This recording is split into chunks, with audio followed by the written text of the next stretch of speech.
Hello everyone. Today I will show you how to use EV3 motors with EV3 Basic. To use motors in EV3 Basic, there are various commands just like in EV3-G. We use the syntax motor dot then the given command and its parameters to use the motor. Also, in EV3 Basic, both large and medium motors can be run using the same command. It does not differentiate between them. Motor commands in EV3 Basic can broadly be divided into two categories. One that actually affect the movement of the motor and the other that get the information related to the motor's movement. Motor commands that move the motor can be divided into three categories.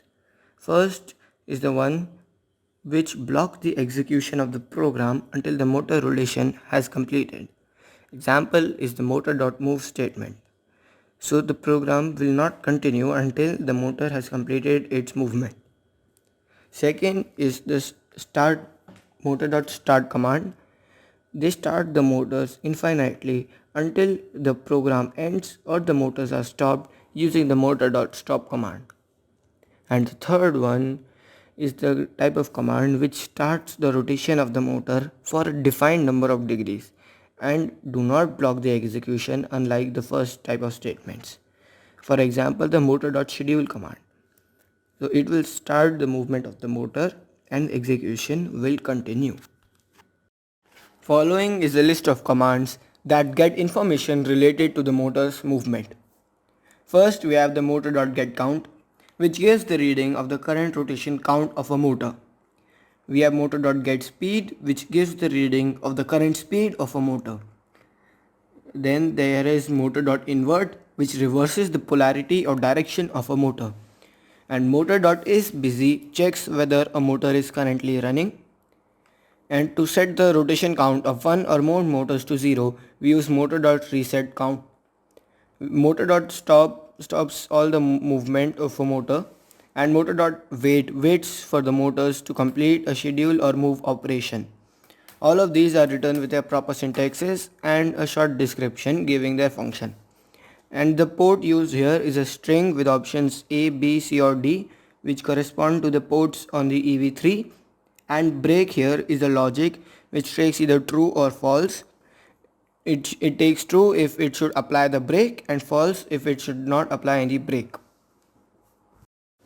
Following is a list of the commands that block the execution until motor's movement is completed. First, the motor.move command. It moves one or more motors the required number of degrees with the given speed. Second, the motor.movePower command. It moves one or more motors the required number of degrees with the given electrical power. Then we have the motor.moveSteer command, which moves the robot in a particular direction. And at last we have motor.moveSync, which is used to move two motors together, and if one motor slows down due to some external resistance, then the other motor also slows down in proportion. These other commands will start the motors infinitely. They are exactly same as their respective motor.move commands, except that they start the motors infinitely until the program ends or the motors are stopped using a motor.stop command. These are the commands that move the motors for a defined number of degrees without blocking the execution. They are similar to the motor.move commands except that they do not block the execution until movement is completed. Also, in these commands, the total degrees rotated is degrees 1 plus degrees 2 plus degrees 3. And these commands are also used if a soft start or a soft stop is needed. On the screen you can see mapping of various commands in the EV3 Basic to their corresponding blocks in EV3-G.